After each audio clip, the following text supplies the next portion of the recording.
औज़ुबिल्लाहि मिनश्शैतानिर्रजीम बिस्मिल्लाहिर्रहमानिर्रहीम। जी तो दोस्तों, सबसे पहले आप सबको मेरी तरफ़ से अस्सलाम वालेकुम। तो कल के लेसन में हमने बुनियादी कॉन्सोनेंट को मुकम्मल किया था।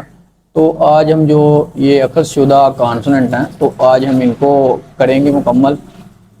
कल हमने बुनियादी कॉन्सोनेंटों के साथ 3 वावल का इस्तेमाल करके लफ्ज़ बनाना सीखा था। तो आज हम इन 5 कॉन्सोनेंट का इस्तेमाल करके लफ्ज़ बनाने का तरीका इस्तेमाल करेंगे। तो आगे मज़ीद प्रैक्टिकल करके भी देखते हैं। तो ये हमारे पास मखूज़ कॉन्सोनेंट हैं 5, यानी कि अख़ज़शुदा। तो कल हमने पढ़े थे जो बुनियादी कॉन्सोनेंट, उनमें इस तरह का सेम जो साइन था ना वो जीयत का था, और जीयत के ऊपर सिर्फ एक लाइन का इजाफा किया तो ये लफ्ज़ चीयत हो जाएगा, चीयत। और कल वाले कॉन्सोनेंटों में देखा कि आवाज़ मुख्तलिफ थी, तो इनमें साउंड सिर्फ एक ही होगा, चे। मिसाल के तौर पर लफ्ज़ बनाना है तो इसके साथ फर्स्ट में कोई भी लफ्ज़ है जो चे से स्टार्ट हो रहा हो, चा, चा, और दूसरे नंबर पे भी ये आएगा तो भी आवाज़ सेम रहेगी। जैसा कि हमने कल बुनियादी कॉन्सोनेंटों में देखा कि आवाज़ हर कॉन्सोनेंट की मुख्तलिफ हो रही है, चेंज हो रही है, तो इसमें आवाज़ सेम होगी, चा, चा। और दूसरे नंबर पे ये जो हमारे पास कॉन्सोनेंट है, हम कल बुनियादी कॉन्सोनेंट में पढ़ चुके हैं, खीयोक। इसमें भी सिर्फ और सिर्फ एक लाइन का इजाफा करेंगे तो ये लफ्ज़ हमारे पास बन जाएगा खी औख, खी औख, खी औख। इसका साउंड होगा ख्वा, ख्वा। जैसा कि कोई भी लफ्ज़ है तो जो ख़ा से स्टार्ट हो रहा है तो उसमें शुरू में हम ख्वा, और दूसरे नंबर पे जब इस तरह से खीयोक लिखते थे तो आवाज़ गाफ में तब्दील हो जाती थी। तो अगर खा की आवाज़ की ज़रूरत हो साउंड की तो इस सूरत में हम दोबारा यही लिखेंगे, ख्वा, ख्वा, ख्वा, ख्वा।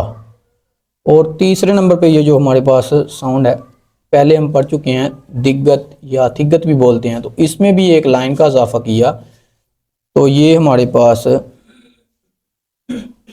थी ओथ, और इसकी आवाज़ सिर्फ था। मिसाल के तौर पर फर्स्ट पे ये लिखते थे तो था होता था, और दूसरे नंबर पे जब लिखते थे तो ये थिग्गत दाल में तब्दील हो जाता था। कोई भी लफ्ज़ है जिसका हमने था और था ही दूसरा साउंड भी इस्तेमाल करना होगा तो उस सूरत में हम इस जगह पे इस थियत का इस्तेमाल करेंगे, था, था। और चौथे नंबर पे हमारे पास है फियो, फी ओप। इसकी आवाज़ फ। जैसा कि कल हमने ये इस तरीके से थोड़ा सा फी ओप, नाम तो सेम है लेकिन साइन चेंज था, इस तरह से कल हम बुनियादी कॉन्सोनेंटों में भी पढ़ चुके हैं। तो इसकी आवाज़ है, इसका लिखने का स्टाइल हा, हा, और नीचे कोई कॉन्सोनेंट लिखते हैं तो ये फा और फाम, फा, फाम,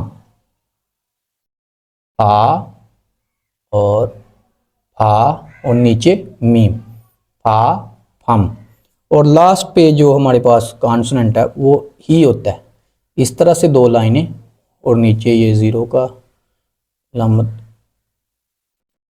ही होत। इसकी साउंड सिर्फ और सिर्फ हा होगी। जैसा कि हम बुनियादी कॉन्सोनेंटों में हा का नहीं जिक्र किया, तो इसमें इसकी आवाज़ है जैसे कोई भी लफ्ज़ लिखना है जो हा से स्टार्ट हो रहा हो तो फर्स्ट पे हा, दूसरे नंबर पे भी हा, और नीचे कोई कॉन्सोनेंट इस्तेमाल करें और खियक की आवाज़ काफ नीचे आने की, हा, हक, हा, हक, हा, हक। इस तरह से ये हमारा लिखेंगे। ये जो आज हमने मखूज़ किए अख़ज़शुदा कॉन्सोनेंट पढ़े हैं तो इनमें ये जिस भी पोजीशन में आएंगे इनकी आवाज़ सिर्फ एक ही आवाज़ होगी। जैसा कि बुनियादी कॉन्सोनेंट में जिस तरह से वो अपनी पोजीशन चेंज कर रहे थे, साउंड भी चेंज हो रहा था। तो ये आज आप प्रैक्टिस कीजिए। 3 वावल जो हमने कल स्टडी किए थे, सबसे पहले आ, और दूसरे नंबर पे ओ, और तीसरे नंबर पे ई। इन वावलों के साथ आज भी हम लफ्ज़ बनाएंगे। जिस तरह से ये मैंने बनाए हैं इसी तरह से आप भी लफ्ज़ बनाएं। तो मिलते हैं इंशाल्लाह। ओके, अगले लेसन पे इंशाल्लाह मुलाकात होगी। ओके, अल्लाह हाफिज़।